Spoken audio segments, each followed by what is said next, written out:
بسم اللہ الرحمن الرحیم۔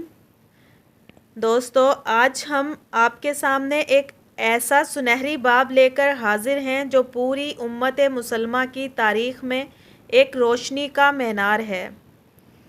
یہ وہ لمحہ ہے جب اللہ تعالیٰ نے اپنے مقدس کلام قرآن کریم کو ایک ہی لہجے اور ایک ہی کتابی صورت میں امت کے لیے جمع فرما دیا، اور یہ عظیم خدمت انجام دی گئی تیسرے خلیفہ حضرت عثمان غنی رضی اللہ تعالیٰ عنہ کے دور میں۔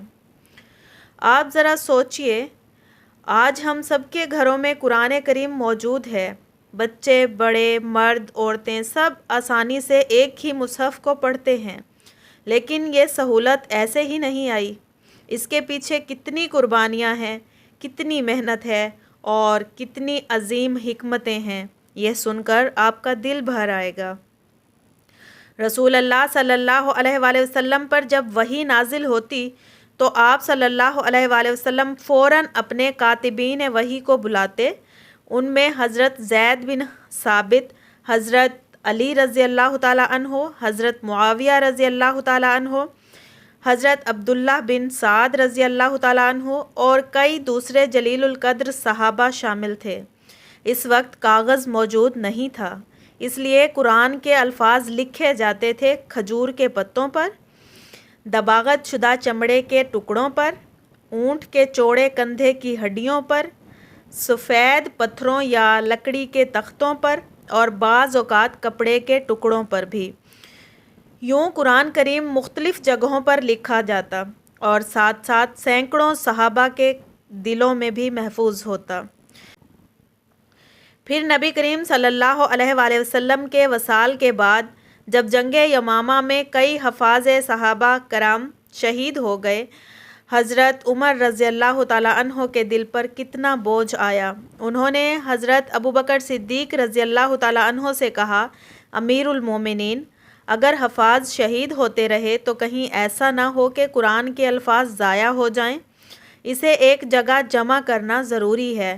شروع میں حضرت ابوبکر صدیق نے کہا کہ میں وہ کام کیسے کروں جو رسول اللہ صلی اللہ علیہ وآلہ وسلم نے اپنی زندگی میں نہیں کیا، مگر حضرت عمر رضی اللہ تعالیٰ عنہ نے دلیل دی، سمجھایا، اور بالآخر اللہ نے حضرت ابوبکر صدیق رضی اللہ تعالیٰ عنہ کا دل بھی کھول دیا۔ چنانچہ حضرت ابوبکر صدیق رضی اللہ تعالیٰ عنہ نے حضرت زید بن ثابت کو بلایا اور فرمایا، اے زید، تم جوان ہو، سمجھدار ہو، تم پر ہم اعتماد کرتے ہیں، تم قرآن کو ایک جگہ جمع کرنے کا کام کرو۔ حضرت زید رضی اللہ تعالیٰ عنہ نے کہا کہ اللہ کی قسم، یہ کام میرے لیے پہاڑ ہٹانے سے بھی زیادہ بھاری ہے۔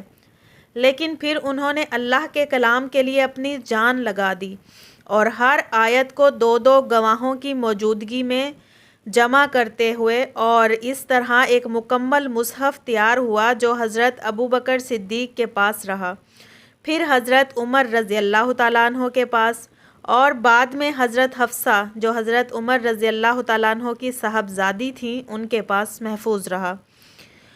اب آتے ہیں حضرت عثمان رضی اللہ تعالیٰ عنہ کے دور خلافت کی طرف۔ اسلام پھیل چکا تھا، مختلف علاقے فتح ہو رہے تھے، شام، عراق، مصر اور دوسرے علاقوں میں لوگ قرآن پڑھتے تھے، مگر ان کے لہجے اور قرأت میں فرق آنے لگا تھا۔ ایک ہی آیت کو مختلف انداز میں پڑھنے پر لوگوں کے درمیان اختلافات پیدا ہونے لگے۔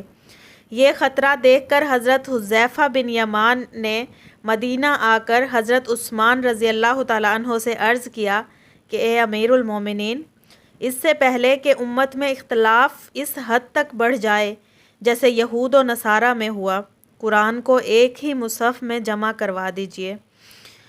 حضرت عثمان نے یہ بات سنی اور فوراً ایک کمیٹی تشکیل دی۔ اس کمیٹی کے سربراہ پھر حضرت زید بن ثابت بنائے گئے اور ان کے ساتھ قریش کے 3 نوجوان شامل تھے، عبداللہ بن زبیر، سعید بن عاص اور عبد الرحمن بن حارث بن ہشام۔ انہوں نے حضرت حفصہ سے اصل مصحف منگوایا اور اس کی بنیاد پر ایک نیا سرکاری نسخہ تیار کیا۔ حضرت عثمان رضی اللہ تعالیٰ عنہ نے حکم دیا کہ اگر کسی لفظ میں اختلاف ہو تو قریش کی زبان کے مطابق لکھو، کیونکہ قرآن قریش کی زبان میں نازل ہوا ہے۔ جب مکمل مصحف تیار ہو گیا تو حضرت عثمان نے اس کی کئی کاپیاں تیار کروا کے بڑے بڑے اسلامی مراکز کو بھیج دیں، ایک مکہ مکرمہ میں، ایک کوفہ میں، ایک بصرہ میں اور ایک شام میں اور ایک مدینہ میں رہا۔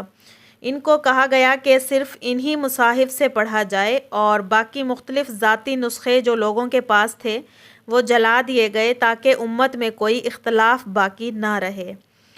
دوستو ذرا سوچئے، اگر حضرت عثمان غنی رضی اللہ تعالیٰ عنہ یہ قدم نہ اٹھاتے تو شاید آج ہر علاقے کے پاس قرآن کا الگ لہجہ، الگ مصحف اور الگ پڑھنے کا طریقہ ہوتا، لیکن یہ سب کچھ اس خلیفہ ثالث کی حکمت، بصیرت اور اللہ کی توفیق سے ہوا۔ اسی لیے حضرت عثمان رضی اللہ تعالیٰ عنہ کو جامع القرآن کہا جاتا ہے۔ یہ ان کا وہ کارنامہ ہے جو قیامت تک باقی رہے گا۔ آج ہم جس قرآن کو پڑھتے ہیں وہ اسی مصحف کی بنیاد پر بنا ہے جو حضرت عثمان رضی اللہ تعالیٰ عنہ نے تیار کروایا تھا۔ دوستو آپ بھی اس کے بارے میں کامنٹ سیکشن میں اپنی رائے کا اظہار ضرور کیجئے گا کہ یہ کیسا قدم تھا، کیا یہ صحیح تھا؟ دوستو آج جب آپ قرآن کھولتے ہیں تو ایک لمحے کے لیے رک کر سوچیں، اس کے ہر ورق کے پیچھے کتنی قربانیاں ہیں، کاتبین وحی کی دن رات، حفاظ صحابہ کی شہادتیں، حضرت ابوبکر اور حضرت عمر کی فکر اور پھر حضرت عثمان غنی رضی اللہ تعالیٰ عنہ کا فیصلہ۔ یہی وجہ ہے کہ قرآن جو اللہ کا کلام ہے آج بھی ویسا ہی محفوظ ہے جیسا 1400 سال پہلے نازل ہوا تھا۔ اللہ تعالیٰ ہمیں قرآن کے ساتھ سچی محبت عطا فرمائے، آمین۔ دوستو اگر آپ کو ہماری یہ کوشش پسند آئی ہے تو پلیز ہمارے چینل کو سبسکرائب کر دیں، ہماری ویڈیو کو لائک کریں اور بیل آئیکن کو ضرور پریس کریں تاکہ ہماری ہر آنے والی ویڈیو سب سے پہلے آپ تک پہنچے۔